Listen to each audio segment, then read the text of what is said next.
Hi అందరికీ welcome to లక్ష్మీరాజస్ kitchen. ఈరోజు ఒక క్రేజీ బ్రేక్ఫాస్ట్ రెసిపీ లేదంటే ఈవినింగ్ స్నాక్ రెసిపీ కూడా చేసుకోవచ్చు.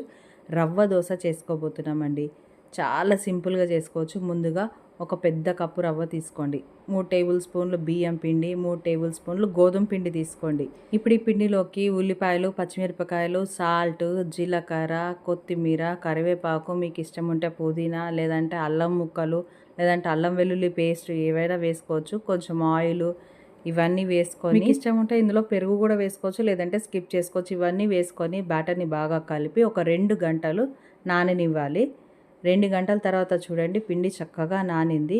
ఇప్పుడు మళ్ళీ ఒకసారి మిక్స్ చేసుకొని అవసరం అనుకుంటే కొద్దిగా వాటర్ వేసుకోండి.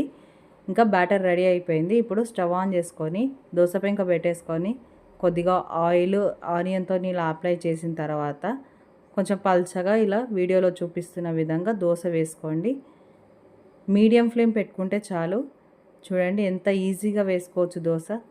దోశకు నానేయడం, ఇడ్లీకి నానేయడం మర్చిపోయినప్పుడు చాలా సింపుల్గా ఈజీగా అప్పటికప్పుడు ఒక 2 అవర్స్లో ఎటువంటి హైరానా లేకుండా, తొందర కంగారు లేకుండా ఇలా ఈజీగా చేసుకోవచ్చు. చాలా టేస్టీగా కూడా ఉంటుంది. చూడండి చాలా ఈజీగా కూడా ఫ్లిప్ చేసుకోవచ్చు. అంతేనండి, రవ్వ దోశ రెడీ అయిపోయింది. ఇంకా వేడి వేడిగా సర్వ్ చేసుకోండి. రవ్వ దోశ వేడి వేడిగా ఉన్నప్పుడు తింటేనే టేస్టీగా ఉంటుంది. ఈ రవ్వ దోశ పిల్లలకి లంచ్ బాక్స్లోకి కానీ మార్నింగ్ బ్రేక్ఫాస్ట్గా కూడా చేసుకోవచ్చు. చాలా టేస్టీగా ఉంటుంది.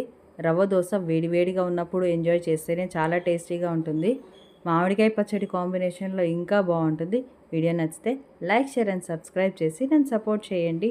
Thank you.